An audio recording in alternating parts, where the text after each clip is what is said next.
What if everything you remembered about your childhood was a lie? What if the man you called Dad wasn't your father at all, but the man who murdered him?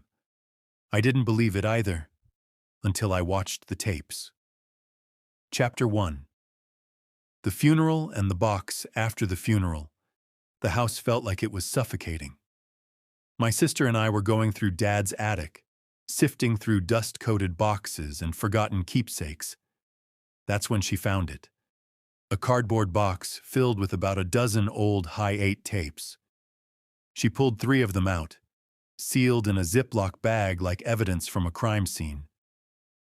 "I think Dad meant for you to have these," she said, her voice weirdly distant. "He kept them separate from the others." I didn't think much about it at the time.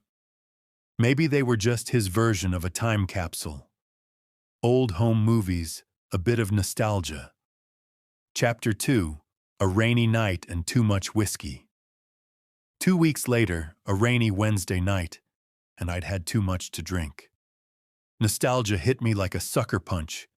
I dug out my old camcorder, the one Dad had bought me back in the day, and fumbled with a tangle of cords to connect it to the TV. The tapes were labeled in neat, elegant handwriting.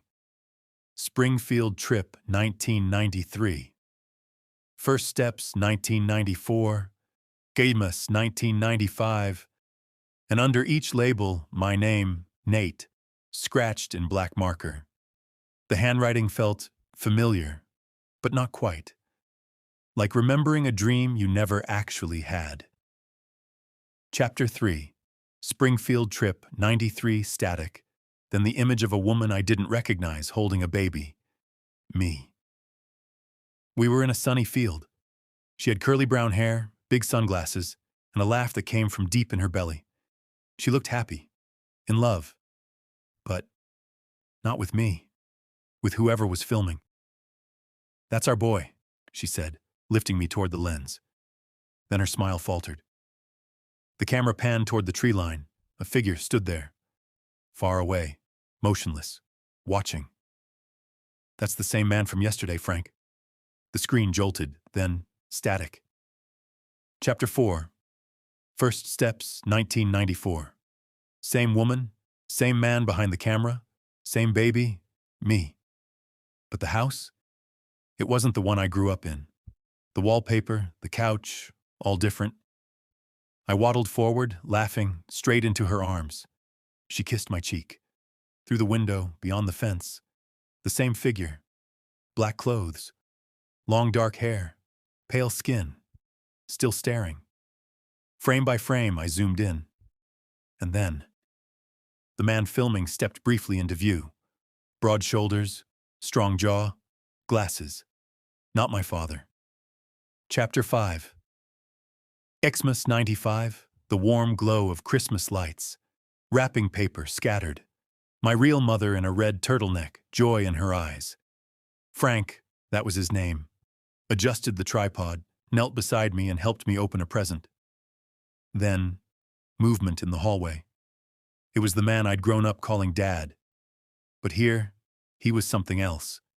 Stiff, wrong, half lit by Christmas lights. A crowbar glinted in his hand. Chapter 6. The Attack. "Frank, he's here," my mother gasped.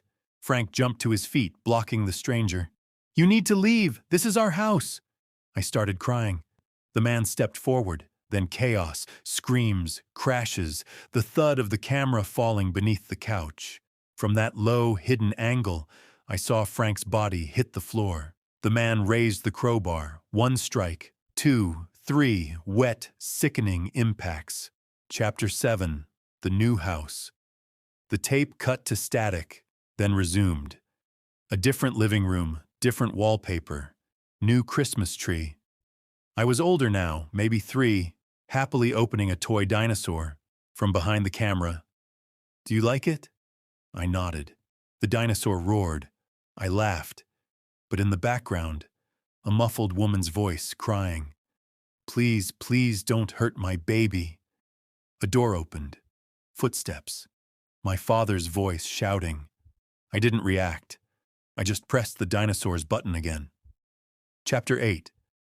The Hollow Realization. When the tape ended, the screen went black. But I didn't move. My heart was ice. My mind replayed Frank's face, my mother's eyes, the man I thought was my father, killing him, taking me. In all those tapes, there were no other children, no siblings, just me. And somewhere in my closet, that dinosaur still sat in a box, my favorite toy, from my real father's killer. I don't know what scares me more, the thought of what's on the rest of those tapes, or the fact that for 30 years, I've been calling my father the man who murdered mine. Sometimes the truth doesn't set you free. Sometimes it chains you to a reality you wish you'd never uncovered. But once you see it, you can't unsee it. If this story gave you chills, smash that like button and tell me in the comments if you found tapes like this in your attic. Would you watch the rest? And of course, subscribe for more stories you'll never forget.